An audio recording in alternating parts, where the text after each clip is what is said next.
السلام علیکم پیارے دوستو، تو آج کی کہانی کا ٹاپک ہے کامیاب زندگی۔ تو چلیے شروع کرتے ہیں۔ میرے چینل کو سبسکرائب کر دیں، شیئر کر دیں اور لائک کر دیں۔ سٹارٹ کرتے ہیں۔ ہم بنیادی طور پر گاؤں سے تعلق رکھتے تھے، وہیں پلے بڑھے اور میٹرک تک تعلیم پائی۔ ہم دونوں بہنیں میٹرک سے آگے نہ پڑھ سکیں، لیکن بھائی عالم کو علم حاصل کرنے کا جنون تھا۔ تبھی والد صاحب نے ان کے شوق کو دیکھتے ہوئے لاہور کالج میں داخلہ کرا دیا۔ عالم نے دل لگا کر پڑھا کیونکہ اسے احساس تھا کہ والد ایک سفید پوش ٹیچر ہیں اور گاؤں میں تعلیمی سہولیات کا فقدان ہے۔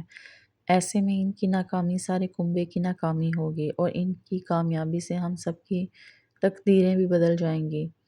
ہمارا اچھا مستقبل عالم بھائی کی شاندار کامیابی سے جڑا ہوا تھا۔ شب و روز کی بھائی کی محنت رنگ لائی، بہترین نمبروں سے MBA کر لیا۔ جلد ہی لاہور میں ایک بینک میں بطور آفیسر جاب مل گئی۔ اب تو بھائی کے ٹھاٹھ ہو گئے، کہاں دیہات کی پسماندہ حیات اور کہاں لاہور شہر کی ایڈوانس زندگی، جہاں تعلیم کا معیار اعلیٰ اور طرز زندگی بودوباش بھی ترقی یافتہ ثقافت کی مظہر تھیں۔ اب بھائی نے شلوار قمیض پہننی چھوڑ دی۔ وہ گاؤں آتے تو سوٹڈ بوٹڈ ہوتے اور سبھی لوگ ان سے ملنے اشتیاق سے آتے۔ وہ ہمارے خاندان کا فخر بن چکے تھے۔ خاص طور پر چچا جان تو بھائی کی ترقی سے بہت خوش تھے، کیونکہ ان کی بیٹی بچپن سے میرے بھائی سے منسوب تھی۔ چاچا جان کو مینا کا مستقبل خوشیوں بڑا نظر آ رہا تھا۔ والد صاحب کی طرح ہمارے یہ چچا بھی دیہات کے ایک پرائمری بوائز اسکول میں ٹیچر تھے اور کم آمدنی میں سفید پوشی سے گزارا کرتے تھے۔ بھائی جب گھر آتے ہم ان کے ارد گرد اکٹھے ہو جاتے اور شہر کی باتیں پوچھتے۔ میں خاص طور پر بڑے شوق سے لاہور کے بارے میں باتیں سنتی تھی۔ بھائی بتاتے تھے کہ آفس میں ان کے ساتھ بہت سی لڑکیاں کام کرتی ہیں اور وہ کافی ماڈرن اور فیشنیبل ہیں۔ وہ انہیں لاہور کی تتلیاں کہتے تھے، جن کے لباس خوشنما اور طریقہ تہذیب یافتہ تھا۔ وہ ان کی تعریف کرتے تو دل چاہتا انہیں دیکھوں، ان سے ملوں کہ وہ کیسی ہیں۔ میری چچا زاد مینا جو عالم بھائی کی منگیتر تھی، جب آتی عالم بھائی کے بارے میں پوچھتی، اگر وہ لاہور سے آئے ہوتے تو یہ بسِط اشتیاق ہمارے یہاں آ جاتی، چھپ چھپ کر اپنے منگیتر کو دیکھتی۔ مینا گاؤں میں پیدا ہوئی اور اب تک کبھی اپنے گاؤں سے نہ نکلی تھی۔ اس نے صرف شہر کے بارے میں سنا تھا، کبھی سفر نہ کیا تھا، پڑھی لکھی بھی نہیں تھی۔ خوبصورت ضرور تھی، لیکن ایسی خوبصورتی کس کام کی جب پہننے اوڑھنے کا سلیقہ ہی نہ ہو۔ عالم بھائی اپنی منگیتر سے شادی نہ کرنا چاہتے تھے۔ ان کے لیے یہ بات تکلیف دہ تھی کہ ان کی شریک حیات ان پڑھ، وہ تو کسی اعلیٰ تعلیم یافتہ لڑکی کو شریک زندگی بنانے کے خواب دیکھتے تھے۔ ایک روز جب والدہ نے شادی کا تذکرہ چھیڑا تو عالم بھائی نے کہا، انہیں اپنے ساتھ کام کرنے والی ایک لڑکی فاخرہ نامی پسند ہے اور وہ اس کے ساتھ شادی کرنا چاہتے ہیں۔ جب والدہ صاحبہ نے بیٹے کی خواہش سے والد صاحب کو آگاہ کیا تو وہ سخت برہم ہوئے۔ انہوں نے آنکھیں نکال لیں اور کہا کہ خبردار دوبارہ ایسی بات کی، یہ نہیں ہو سکتا۔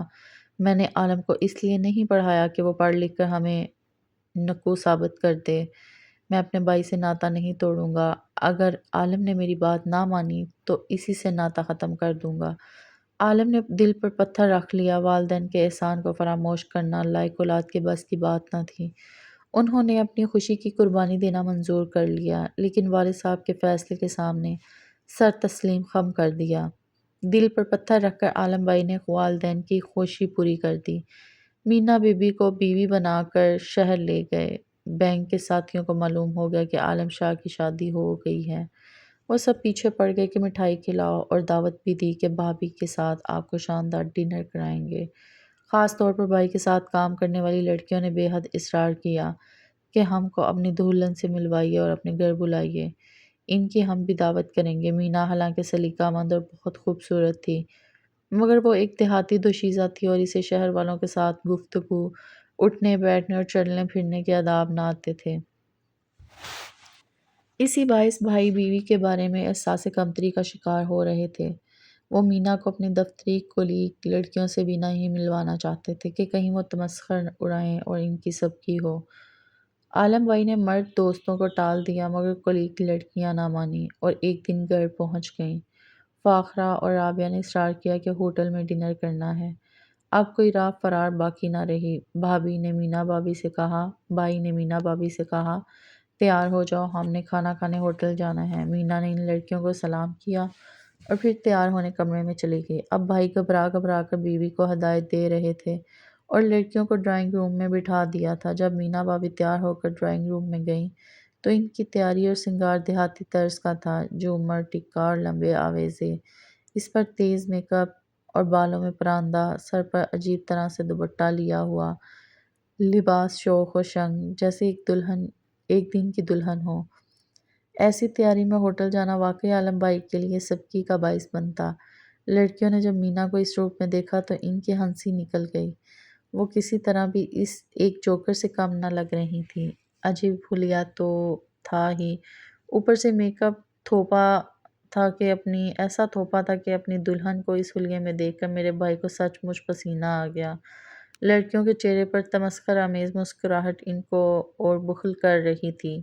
اشارے سے بیوی کو دوسرے کمرے میں بلایا اور کہا، مینا یہ تم نے کیسا حلیہ بنا لیا ہے، بالکل کارٹون نظر آ رہی ہو۔ کیا ایسے حلیے میں تم اتنے بڑے ہوٹل میں چلو گی جہاں اعلیٰ سوسائٹی کے پوش لوگ آتے ہیں؟ میری تو ناک کٹ جائے گی، لوگ کیا سوچیں گے، کیسی گنوار بیوی بیاہ لایا ہے، وہاں سب موجود لوگوں کی ہنسی نکل جائے گی، یہاں تو صرف 2 لڑکیاں ہی ہنس رہی ہیں، پھر میں کیا کروں؟ مینا نے معصومیت سے پوچھا۔ منہ دھو لو اور ہلکا سا میک اپ کرو، بھاری زیور اتار کر ہلکے پھلکے پہنو اور یہ زرق برق لباس بھی تبدیل کرو، خدا را جہالت کا جیتا جاگتا اشتہار بن کر نہ چلو۔ بھائی کے لہجے کی تلخی کو نئی دلہن نے اپنے نازک دل پر کٹاری کی طرح محسوس کیا۔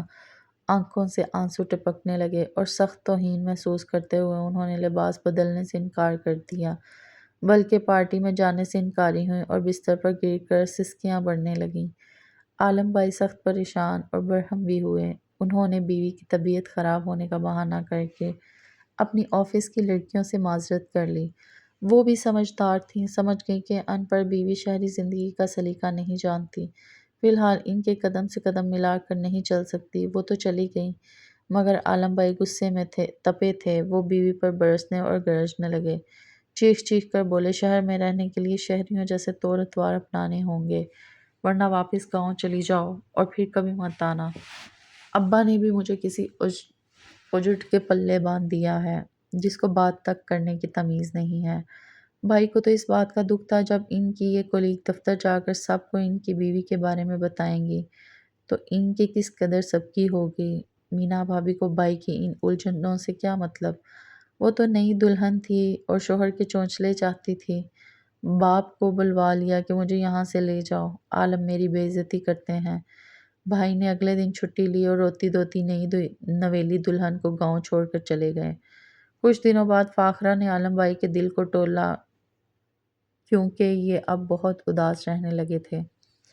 انہوں نے بتایا کہ زبردستی والد نے اس ان پڑھ دیہاتی لڑکی سے شادی کرائی ہے، چونکہ ان کے بھائی کی بیٹی ہے اور بچپن سے منسوب کیا گیا تھا، لیکن میں اس شادی سے خوش نہیں ہوں، میرے تو دل کی کلی مرجھا کر رہ گئی ہے۔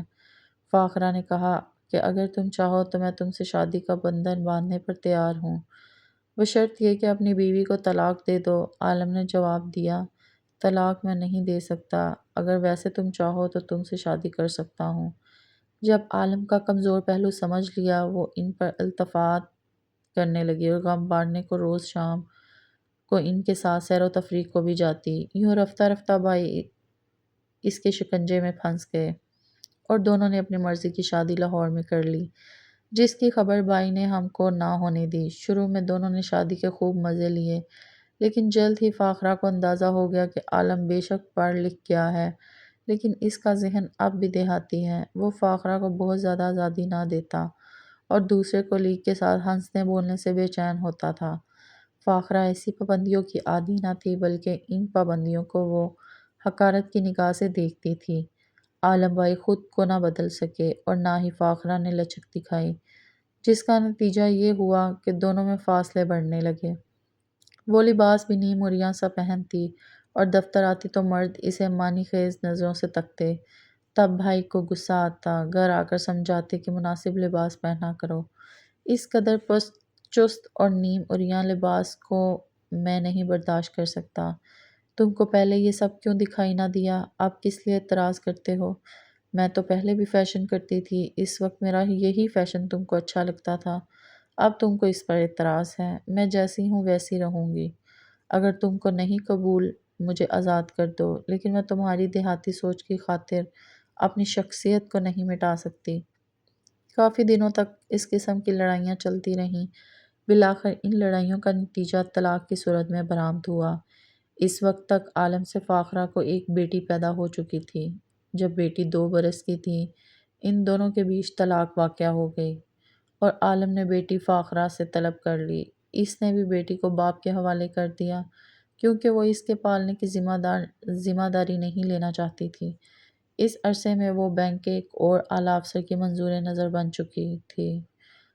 پس طلاق کی عدت کو پورا کرتے ہی اس نے اس افسر سے شادی کر لی اور بہتر زندگی کی طرف چلی گئی۔ عالم نے اپنا تبادلہ اپنے گاؤں کے نزدیک ایک شہر میں کرا لیا اور بیٹی کو گھر لے آئے۔ مینا بابی روٹھ کر اپنے میکے چلی گئی تھیں۔ امی ابو سے کہا کہ میری بیوی کو منا لائیے تاکہ ننھی سارا کی پرورش کر سکیں۔ والدین نے مینا کو منایا اور جا کر گھر لے آئے۔ اب بھائی کو اپنی دیہاتی بیوی کی قدر و منزلت معلوم ہو گئی اور اسے دل سے قبول کر لیا، کیونکہ وہ ان کی ننھی منھی بچی کو پیار کرتی اور اسے دل سے لگا لیا تھا۔ آج بھائی عالم اور مینا بابی خوش و خرم زندگی گزار رہے ہیں۔ میری اس بابی میں 100 گن ہیں۔ خدا نے 4 بچے دیے ہیں، مگر سارا کو وہ سب سے بڑھ کر چاہتی ہیں۔ کبھی اسے یہ احساس نہیں ہونے دیا کہ وہ ان کی سوتیلی بیٹی ہے اور اس کو انہوں نے جنم نہیں دیا تھا۔ اب تو وہ بہت تہذیب یافتہ خاتون ہے۔ رفتہ رفتہ شہری اور پڑھے لکھے لوگوں جیسے طور طریقے سیکھ لیے ہیں۔ کوئی نہیں کہہ سکتا کہ وہ ان پڑھ دیہاتی یا اجڑ خاتون ہے۔ سچ ہے، اگر شوہر صحیح معنوں میں تعلیم یافتہ ہو تو ان پڑھ بیوی کو بھی سوجھ بوجھ سے پڑھے لکھے لوگوں جیسے رنگ ڈھنگ سکھا دیتا ہے۔ انسان ایک دم تو اپنا طرز زندگی نہیں بدلتا۔ اچھی سوسائٹی میں رہ کر رفتہ رفتہ ہی اس کی شخصیت میں بدلاؤ اور نکھار آتا ہے۔ اصل بات تو وفا اور خلوص کی ہوتی ہے، جس سے ازدواجی زندگی میں احترام آتا ہے اور زندگی کامیاب گزرتی ہے۔ تو کیسی لگی یہ کہانی مجھے کمنٹ میں ضرور بتائیے گا۔ چینل کو سبسکرائب کر دیں، شیئر کر دیں اور لائک کر دیں۔ شکریہ۔